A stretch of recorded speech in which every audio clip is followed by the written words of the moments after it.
Allora, oggi faccio una piccola recensione di questo libro che ho ordinato 2 settimane fa dalle Due Torri. Tra l'altro l'editore Le Due Torri non sapevo che pubblicassero anche libri e devo dire che sono fatti veramente molto bene. Questo libro che si intitola Che cosa bisogna sapere sui finali, l'ho trovato veramente molto interessante. Sono circa 100 pagine ma con esempi veramente molto utili.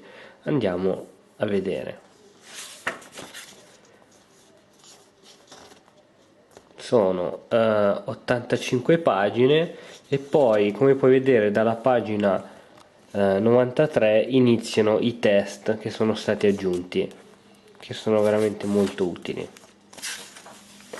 Come puoi vedere, sin dall'introduzione non si dà nulla per scontato, infatti le cose che vengono comunque ripetute sono il fatto che nel finale le cose importanti sono la centralizzazione del re, la promozione del pedone a donna e tutte queste cose che spesso si dà per scontato. Quindi è un manuale che va bene ai principianti, ma che poi questi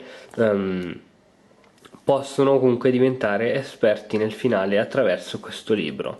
Ci sono parecchi esempi, parecchi diagrammi che si possono individuare. Alcune posizioni le abbiamo già viste noi sul blog Mattoscacco, per esempio come re, cavallo e alfiere contro re. Però andando avanti ci si può imbattere in posizioni veramente interessanti. Per esempio questa qui, dove c'è il cavallo col pedone.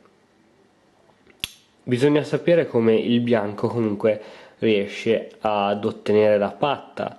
Alcune posizioni possono sembrare, diciamolo, pallose, però se non si sa come uscirne da queste posizioni è veramente un casino. L'importante è appunto conoscere le case chiave che bisogna andare a prendere per poter assicurarsi il vantaggio. E non solo, quindi tutti questi diagrammi che possono sembrare comunque noiosi, oppure uno può pensare che a noi non ci capiteranno mai queste posizioni, va bene, magari non ci capitano, però abbiamo imparato a ragionare in maniera differente, abbiamo appreso alcuni principi, alcune mosse, alcuni finali credo che si possono giocare velocemente solo se ci ricordiamo un esempio già precedentemente visto. E poi alla fine ci sono i test di scacchi, eccoli qui. Qui ci sono tutte le posizioni, la mossa aspetta sempre al bianco, tranne in alcuni diagrammi dove comunque viene specificato, e questi test proseguono per un po' di pagine, dopodiché ci sono le soluzioni. Credo che sia veramente un buon libro e ti consiglierei l'acquisto.